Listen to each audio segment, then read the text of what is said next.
Assalamualaikum warahmatullahi wabarakatuh. Innal hamdalillah nahmaduhu wa nasta'inuhu wa nastaghfiruh wa na'udzu billahi min syururi anfusina wa min sayyiati a'malina. May yahdihillahu fala mudhillalah wa may yudlilhu fala hadiyalah. Asyhadu an la ilaha illallah wahdahu la syarikalah wa nashhadu anna Muhammadan abduhu wa rasuluh.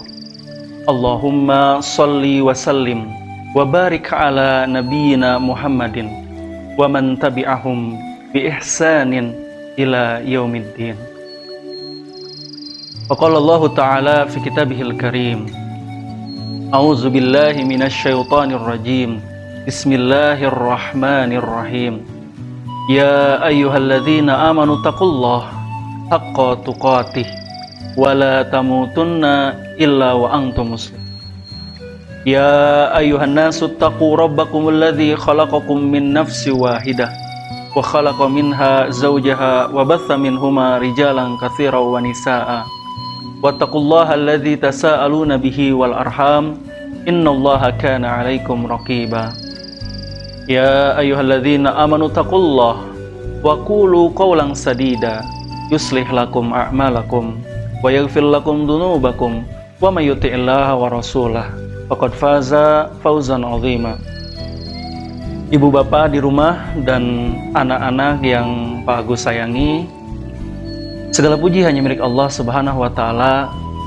Atas perkenannya dan karunia-Nya, Allah perkenankan kita untuk diberikan nikmat umur untuk beribadah kepada Allah Subhanahu wa taala di bulan suci Ramadan ini.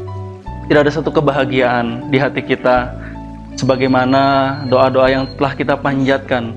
Allahumma barik lana fi Rajab wa Sya'ban wa balighna Ramadan. Kita bermohon kepada Allah diberkahi di bulan Rajab dan Sya'ban dan disampaikan pada bulan Ramadan, dan kita pun oleh Allah diperkenankan untuk ada di bulan Ramadan ini. Semoga dengan perkenan Allah ini menjadikan kita bersemangat, sekalipun hari ini kita melaksanakannya lebih banyaknya di rumah. Tidak ada hari ini satu hal apapun kecuali semuanya ada hikmah di balik setiap kejadian. Maka ibu bapak di rumah dan anak-anak yang Bapak Agus sayangi, tetap semangat dalam menjalankan ibadah saum di bulan Ramadannya dan terus beramal soleh yang terbaik. Salawat dan salam mari kita curah limpahkan kepada teladan kita, habibana wa nabiyana wa rasulana Rasulullah Muhammad sallallahu alaihi wasallam, pada keluarganya, sahabat, tabi'innya sampai kepada keluarganya hingga kelak akhir zaman. Ibu bapak di rumah dan anak-anak yang Pak Agus sayangi, kali ini menjelang anak-anak nanti akan menunggu waktu berbuka tentunya di bulan Ramadan ini, Pak Agus ingin berkisah. Dulu Nabi Shallallahu Alaihi Wasallam bercerita kepada para sahabat tentang amalan-amalan yang dilakukan oleh para pendahulunya yang melaksanakan amalan yang baik selama 1000 bulan lamanya. Pada waktu itu dikisahkan tentang bagaimana Nabi Ayyub alaihissalam melaksanakan amalan-amalan yang lebih daripada 1000 bulan beribadah kepada Allah, lalu ditimpa ujian oleh Allah Subhanahu wa taala. Kita tahu anak-anak, Masya Allah, ujian yang diberikan kepada Nabi Ayyub alaihissalam begitu beratnya. Bahkan dikatakan ujian itu lebih berat daripada ujian-ujian yang dihadapi oleh orang-orang di masa sekarang ini. Tapi dengan izin Allah, dengan kedekatan kepada Allah, dengan kerinduan dan kecintaan kepada Allah Subhanahu wa taala, menjadikan Nabi Ayyub bersabar dan menjadi orang yang paling sabar di muka bumi ini. Maka anak-anak ditimpa ujian apapun, bagaimanapun, tetap kesabaran menerima setiap kejadian yang diberikan oleh Allah Subhanahu wa taala untuk kita adalah sebuah kebaikan, anak-anak. Dan ibu bapak di rumah serta anak-anak yang Pak Agus sayangi, itu disampaikan kepada para sahabat oleh Nabi Shallallahu Alaihi Wasallam. Kisah yang kedua disampaikan amalan 1000 bulan yang melakukan kebaikan adalah Nabi Zakaria alaihissalam. Kita tahu Nabi Zakaria alaihissalam menunggu anaknya Nabi Yahya alaihissalam. Namun suatu waktu oleh pemerintah yang zalim, anaknya dibunuh anak-anak di depannya sendiri. Tapi Nabi Zakaria alaihissalam tetap beribadah kepada Allah, tidak berhenti karena anaknya harus hilang dari dekat dari dirinya. Amalan yang dilakukannya terus beramal soleh selama 1000 bulan lamanya. Dan Nabi Zakaria tidak berhenti sekalipun sekarang anaknya diambil dengan cara demikian. Begitupun akhirnya Nabi Zakaria alaihissalam dikejar oleh pemerintahan yang zalim pada waktu itu. Dikejarlah, lalu terbukalah di tengah jalan ketika dikejar anak-anak. Masuklah ke dalam pohon-pohon terbuka, namun sorbannya keluar oleh setan, dibiarkan keluar seperti itu. Lalu ketika itu orang-orang yang zalim yang mengejar Nabi Zakaria alaihissalam menyiapkan gergaji anak-anak. Bayangkan, gergaji yang nanti akan menggergaji perutnya Nabi Zakaria alaihissalam karena tahu di dalamnya bersembunyi Nabi Zakaria alaihissalam yang pada waktu itu di kondisi yang sudah berumur, dikejar-kejar. Akhirnya Nabi Zakaria yang bersembunyi di dalam pohon itu. Lalu malaikat didatangkan oleh Allah Subhanahu wa Ta'ala. Ditanya oleh malaikat, apakah ada dua pilihan yang malaikat berikan kepada Nabi Zakaria. Satu, apakah akan dimusnahkan orang-orang zalim tersebut, atau Nabi Zakaria bersabar dengan apa nanti yang akan terjadi kepadanya. Kalau kita mungkin hari ini anak-anak ketika melihat seperti itu, ya sudah, hancurkan saja yang zalim-zalim itu. Tapi lihat bagaimana yang dilakukan oleh Nabi Zakaria alaihissalam. Pada waktu itu Nabi Zakaria alaihissalam memilih untuk digergaji dan memilih memaafkan umat. Bayangkan anak-anak begitu bersabarnya, amalan solehnya sampai dengan terenggut nyawanya, tapi tetap bersabar kepada Allah Subhanahu wa Ta'ala. Kita hari ini hanya bersabar menunggu berbuka. Nabi Zakaria bersabar digergaji tubuhnya sampai bayangkan oleh kita gergaji yang zaman dahulu yang pelan-pelan pasti merasakan rasa sakit yang sangat amat mendalam. Tapi Nabi Zakaria ridho. Nabi Zakaria pada waktu itu ikhlas dengan apa yang menjadi ketentuan Allah Subhanahu wa Ta'ala dan memaafkan apa yang dilakukan oleh umat kepadanya. Di akhir kisah ini Nabi SAW menyampaikan kepada para sahabat, ada di kalangan Bani Israel bernama Nabi Yusa bin Nun. Nabi Yusa bin Nun adalah orang yang saleh, orang yang beribadah 1000 bulan lamanya melakukan amal kebaikan tanpa terputus-putus sekalipun. Lalu suatu ketika Nabi Yusa bin Nun mengatakan kepada umatnya, akan aku bawakan kalian ke tanah Palestina. Di sana kita akan hidup bersama-sama di sana.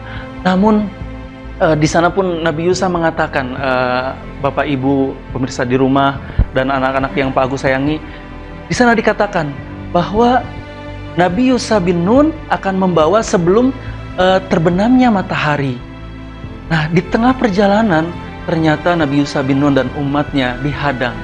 Mereka pun akhirnya berperang dan ternyata lama-kelamaan waktu matahari pun akan terbenam.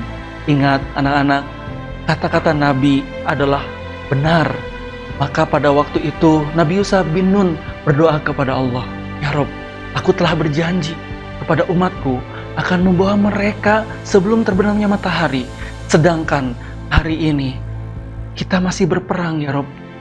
Lalu Nabi Yusa bin Nun diberikan ilham oleh Allah Subhanahu wa Ta'ala. Nabi Yusa bin Nun akhirnya menunjuk matahari, ya Syamsa, matahari, berhentilah. Inilah orang dengan keutamaan melaksanakan ibadah 1000 bulan lamanya yang bisa menghentikan matahari, satu-satunya orang di muka bumi ini. Bapak, Ibu, dan anak-anak yang Bapak Agus sayangi, satu orang di muka bumi ini yang bisa menghentikan dengan izin Allah Subhanahu wa Ta'ala tentunya. Karena hari ini tidak akan ada satupun di dunia ini yang bisa mengganti malam jadi siang.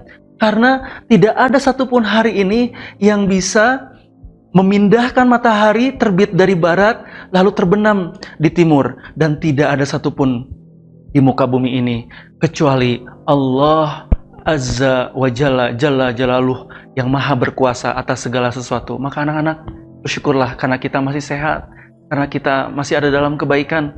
Kesabaran-kesabaran kita insya Allah Allah akan berikan, terutama di masa pandemi seperti saat sekarang. Pak Agus rindu dengan kalian, dengan kita semuanya ingin bertemu, tapi kesehatan dan keselamatan kalian adalah yang utama anak-anak. Maka kita saum dengan semangat dari rumah ya. Semoga Allah berikan keberkahannya. Dan anak-anak, di akhir kisah ini, para sahabat akhirnya tertunduk lesu, anak-anak. Lalu ditanya oleh Nabi SAW, kenapa kalian tertunduk lesu? Ya Rasulullah, mereka beribadah 1000 bulan lamanya ya Rasul. Lalu apa yang bisa kami lakukan selama ini? Kami di sini belum bisa berbuat yang terbaik ya Rasul. Tapi mereka sudah beribadah 1000 bulan lamanya, bersabar, dan menjadi orang-orang pilihan oleh Allah Subhanahu wa Ta'ala. Lalu apa yang dikatakan oleh Nabi SAW? Disitulah lalu Allah sampaikan lewat malaikat Jibril kepada Nabi SAW di dalam Quran surat Al-Qadar yang kita tahu, inna anzalna fi lailatul qadr wa ma adraka ma lailatul qadr lailatul qadri khairum min alfi syahr tanazzalul malaikatu warruhu fiha biidzni rabbihim min kulli amr salamun hiya hatta matla'il fajr. Anak-anak, kita sebagai umatnya Rasulullah SAW diberikan keutamaan, kemuliaan, yaitu di malam-malam Lailatul Qadar, malam yang penuh dengan keberkahan Allah Subhanahu wa Ta'ala, malam di mana malam yang lebih baik daripada 1000 bulan. Bayangkan oleh kita sekarang, kalau kita konversikan dengan tahun 83 tahun lebih, kita beribadah panjang itu. Bahkan sekarang ada orang yang belum tentu bisa sampai situ. Anak-anak, tetap semangat ya nak ya. Di bulan Ramadan, anak-anak akan diberikan door prize oleh Allah Subhanahu wa Ta'ala. Maka jangan pernah tinggalkan door prize itu di sepertiga ataupun di 3 bagian terakhir di bulan Ramadan. Maka anak-anak, bersemangatlah, karena kita tidak tahu sampai kapan umur kita, sampai kapan adanya kita di sini. Hari ini Allah masih memberikan umur kepada kita semuanya anak-anak. Teringat pesan dari Nabi SAW, diingatkan kepada para sahabat tentang bagaimana kemuliaan malam Lailatul Qadar. Akhirnya para sahabat pun bersemangat mencari dan membuat dirinya untuk mendapatkan kemuliaan malam Lailatul Qadar. Lalu bagaimana dengan kita anak-anak? Kita sebagai umat Rasulullah SAW diberikan keutamaan itu. Ada yang hari ini bahkan membiarkannya begitu saja. Di masa pandemi, apalagi seperti saat sekarang, tidak mudah dilakukan karena dulunya bisa bersama, sekarang harus sendiri masing-masing. Tapi jangan menyerah, tetap semangat, tetap beribadah yang terbaik, dan insya Allah Allah akan berikan keberkahan dan kemuliaan dan tentunya keridhaan di sisi Allah Subhanahu wa Ta'ala. Pesan di akhir yang ingin Pak Agus sampaikan, man qama ramadhana imanan wahtisaban ghufirallahu ma taqaddama min dzambi. Barang siapa yang hari ini mendirikan, baik itu sholat di malam hari, baik itu mendirikan di bulan Ramadan dengan sholat-sholat sunnah dan yang lain-lainnya, bahkan dengan amalan nanti ketika akan menjelang malam Lailatul Qadar di 10 bagian yang ketiga, maka anak-anak, teruslah dengan rasa keimanan kita, dengan rasa pengharapan kita dan keikhlasan kita, maka Allah akan ampuni segala dosa-dosa kita. Amin ya Allah ya Rabbal Alamin. Yang salah datang dari diri pribadi Pak Agus. Kalau ada yang benar, semuanya mutlak datang dari Allah Subhanahu wa Ta'ala. Tetap semangat nak, tetap kita semuanya berbahagia walaupun di masa pandemi, tapi ibadah kita jangan sampai terisolasi. Beribadahlah yang terbaik, Bapak Ibu di rumah dan anak-anak yang Pak Agus sayangi. Mari kita meraih keberkahan Allah Subhanahu wa Ta'ala. Salah satunya lewat kemuliaan nantinya di malam Lailatul Qadar dan detik demi detik dari awal sampai akhirnya. Aqulu qouli hada nastaghfirullahu li wa lakum. Dari Pak Agus dicukupkan sekian. Wassalamualaikum warahmatullahi wabarakatuh.